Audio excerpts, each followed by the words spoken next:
سالار صاحب کراچی سے، جوانی میں بلا عذر بیٹھ کر نماز پڑھنے سے نماز ہو جائے گی؟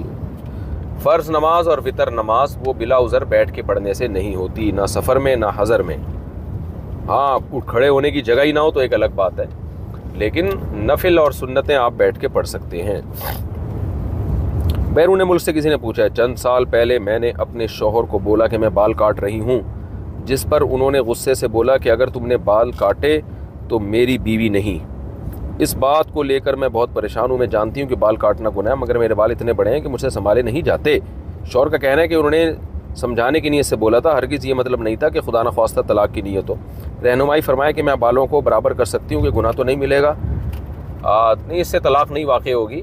البتہ بال کاٹنا عورت کے لیے ناپسندیدہ عمل ہے۔ لمبے بال رکھیں آپ کے میاں، تو اس کا مطلب نیچر پر ہے، فطرت پر ہے۔ مرد کو عورت کے لمبے بال ہی پسند ہوتے ہیں اگر وہ آدمی ہے۔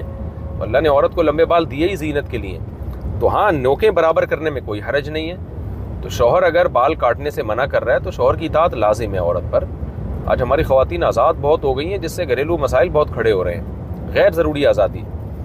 تو شوہر اگر بال کاٹنے کی اجازت نہیں دے رہا تو پھر عورت پر لازم ہے شوہر کی اطاعت کرے۔ ہاں اتنے بڑے ہو گئے ہیں کہ نوکیں نکل رہی ہیں تو نیچے سے برابر کیے جا سکتے ہیں، اس میں شوہر کو خام خواہ میں اس کو ٹانگ اڑانے کا کہ نوکیں بھی برابر نہ کرو، تو یہ پھر غلط بات ہو جائے گی۔